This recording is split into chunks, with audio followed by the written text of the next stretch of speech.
പ്രളയ ദുരിതങ്ങൾ ശരിക്കും തീരുന്നതില്ല. നമ്മൾ അതിനെക്കുറിച്ച് സംസാരിക്കുമ്പോഴൊക്കെ സഹായം കിട്ടാത്ത ഒരുപാട് പേര് തുടരുകയാണ്. നമ്മുടെ ഒരു പരമ്പര ഈ കരകയറിയതാരുന്നത് തന്നെ പലയിടത്തും സർക്കാരിന്റെ ധനസഹായം അർഹരായവർക്കല്ല കിട്ടുന്നത് എന്നതിനപ്പുറം തന്നെ പലർക്കും കിട്ടിയിട്ടില്ല എന്നുള്ള വസ്തുതയും പുറത്തേക്ക്. പാലക്കാട് നെന്മാറയിൽ ഉരുൾപൊട്ടലുണ്ടായ മേഖലയിൽ പലർക്കും ഒട്ടും സഹായങ്ങൾ ലഭിച്ചിട്ടില്ല. മാത്രമല്ല അവരെ മറ്റു വാടക വീടുകളിലേക്ക് മാറ്റി പാർപ്പിച്ചു. പക്ഷേ എന്താ സംഭവിച്ചാൽ വാടക കൊടുക്കാൻ ഇപ്പോൾ അവർക്ക് കഴിയുന്നില്ല. അവർ പലരും കുടിയിറക്ക ഭീഷണിയിലുമാണ്.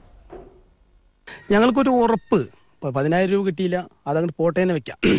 ഞങ്ങൾക്ക് ഇനിയുള്ളൊരു പ്രതീക്ഷ വീടാണ്. ആ വീട് കിട്ടാൻ ഒരു ഉറപ്പ് അധികാരികളുടെ ഭാഗത്തു നിന്ന് തരുമ്പോഴാണ് ഞങ്ങൾക്കൊരു സന്തോഷവും സമാധാനവും കിട്ടുക. ആ ഒരു പരക്കം പാച്ചിലാണ് ശരിക്കും പറഞ്ഞാൽ ഞങ്ങളുടെ ജീവിതത്തിൽ ഈ ഓട്ടം മുഴുവനും. ഇബ്രാഹിമിനെ പോലെ 10 വീടുകളിലുള്ളവരാണ് സർക്കാരിന്റെ ദുരിതാശ്വാസ സഹായ പട്ടികയിൽ നിന്ന് പുറത്തായതും വീടില്ലാതായതും. ആദനാട് മലയിലെ ഉരുൾപൊട്ടലിലാണ് സ്വന്തം വീടും കൃഷിഭൂമിയും ഉപേക്ഷിക്കേണ്ടി വന്നത്.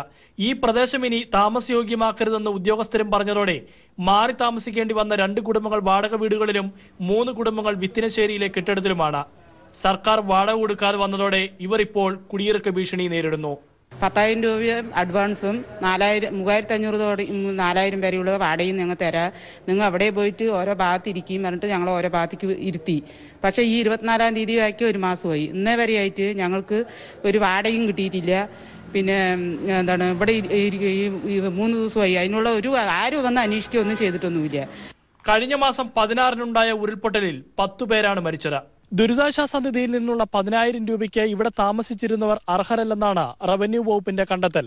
വെള്ളം കയറാത്ത വീടുകൾക്ക് എങ്ങനെ പണം നൽകുമെന്നാണ് ഉദ്യോഗസ്ഥരുടെ വിചിത്രമായ ചോദ്യം. പാലക്കാട് നെന്മാറയിൽ നിന്ന് ക്യാമറാമാൻ പി ആർ രാജേഷിനൊപ്പം ബിനോയ് രാജൻ, മനോരമ ന്യൂസ്.